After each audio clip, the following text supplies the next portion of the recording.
Horace, if there was a curse on that milk. Well, it couldn't be easy like that. Alright! Yeah, it is. Well, I was trying to get it out at one point. We're terrible with silver Without facial. Delivered to me a whole load of faggots.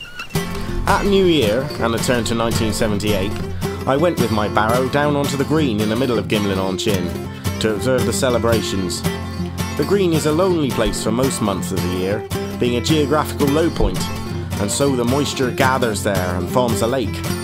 But the villagers of Gimlin-on-Chin drain the green for the new year, and also sometimes during the year too for occasions such as castings out, and on Gannon's Day, and the slug fair, and the like.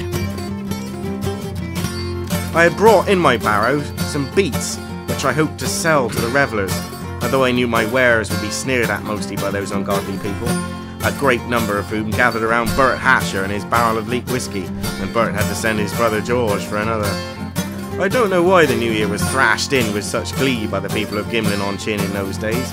Maybe it was something to do with taking too much rest for Christmas time, and then being fired with the sin of vigour brought on through idleness. We were a sullen group most of the year, but not at New Year, and also at the castings out, and on Gannon's Day, and the slug fair. Soon I gave up on my bit of business with the beets, and stowed my wheelbarrow safely under a hedge out of harm's way. For I remember in 1958 there was a calamity, with Maurice Hake driving himself and a barrow off Crumby Pier in drunken abandon, whilst on a visit to the coast, and not being found for 3 days, and by then the barrow was considerably rusted. And with Bert's leek whisky, it did not seem prudent to leave my barrow exposed.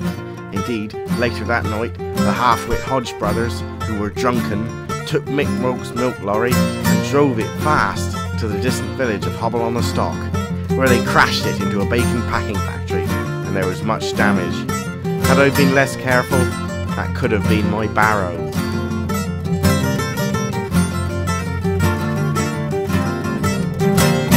The revellers began dancing at around midnight, and it was an ungodly vision, and upset a band of local spinsters who had got confused in the dark on the way to a whist drive.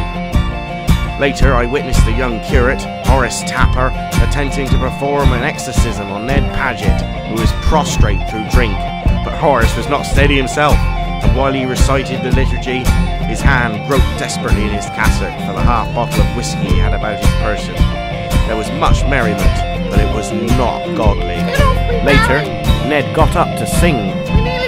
She had blonde hair and a blue eye, and I could see her teeth were mostly there. Oh, people said she made good eel pie, and nowadays that's pretty rare.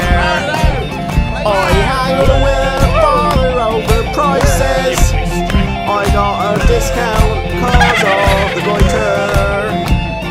I said in return he could use my fly tip, and I would borrow his deep lighter. Here, Fudgy!